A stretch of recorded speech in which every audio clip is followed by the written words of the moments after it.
ಮಕ್ಕಳೇ, ಈ ವಿಡಿಯೋದಲ್ಲಿ ನಾನು ಅಂತೂ ಇಂತೂ ಕುಂತಿ ಮಕ್ಕಳಿಗೆ ರಾಜ್ಯ ಇಲ್ಲ ಅನ್ನೋ ಗಾದೆ ಮಾತನ್ನ ವಿಸ್ತರಿಸಿ ಬರೆದು ನಿಮಗೆ ಇದ್ರ ಬಗ್ಗೆ ಮಾಹಿತಿ ಕೊಟ್ಟಿದ್ದೀನಿ. ಹಾಗೆ ಇದನ್ನು ಪರೀಕ್ಷೆಯಲ್ಲಿ ಯಾವ ಥರ ಗಾದೆ ಮಾತುಗಳನ್ನ ವಿಸ್ತರಿಸಿ ಬರೀಬೇಕು ಅನ್ನೋದ್ರ ಬಗ್ಗೆನೂ ಕೂಡ ಸ್ವಲ್ಪ ಇನ್ಫಾರ್ಮೇಷನ್ ಕೊಡ್ತೀನಿ. ಯಾವಾಗಲೂ ಗಾದೆ ಮಾತು ಬರಿಬೇಕಾದ್ರೆ ಫಸ್ಟು ಗಾದೆಗಳ ಬಗ್ಗೆ ಸ್ವಲ್ಪ ಬರಿಬೇಕು. ಅಂದರೆ ನಾನಿಲ್ಲಿ ಸ್ಟಾರ್ಟಿಂಗ್ 5 ಲೈನ್ ಏನು ಬರೆದಿದ್ದೀನಿ ಆ ಥರ ಗಾದೆಗಳ ಬಗ್ಗೆ ಸ್ವಲ್ಪ ಬರೀಬೇಕು, ಅಂದರೆ ಪೀಠಿಕೆ ಥರ.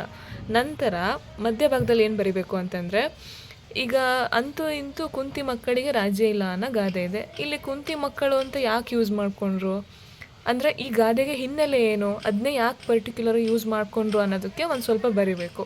ಅದಾದಮೇಲೆ ಇದು ನಮ್ಮ ನಿಜ ಜೀವನದಲ್ಲಿ ಯಾವ ಥರ ಅಪ್ಲಿಕೇಬಲ್ ಆಗುತ್ತೆ, ಇದ್ರ ಸಾರಾಂಶ ಏನು ಅನ್ನೋದನ್ನು ಆಮೇಲೆ ಬರಿಬೇಕು. ಈ ಲಾಸ್ಟ್ ಕೊನೆಯಲ್ಲಿ ಬರಿತೀರಲ್ಲ, ಇದರಲ್ಲೇ ನಿಮ್ಮ ಕನ್ಕ್ಲೂಷನ್ ಕೂಡ ಸೇರಿಕೊಳ್ಳುತ್ತೆ. ಗಾದೆ ಸ್ಟಾರ್ಟಿಂಗ್ ಫಸ್ಟು ಈ ಥರ ಬರೆದ್ರೂ ಓಕೆ, ಇಲ್ಲ ಅಂದರೆ ಇಲ್ಲಿ ನೋಡಿ, ನಾನು ಇನ್ನೊಂದು ಗಾದೆ ಬರೆದಿದ್ದೀನಿ. ಗಾದೆಗಳು ಜನಸಂಸ್ಕೃತಿಯ ಪ್ರತೀಕವಾಗಿ ಅನುಭವದ ಸಾರವಾಗಿರುವ ಗಾದೆಗಳು ಲೋಕೋಪಕಾರದ ಉತ್ತಮ ಮಾತುಗಳಾಗಿವೆ ಅಂತ.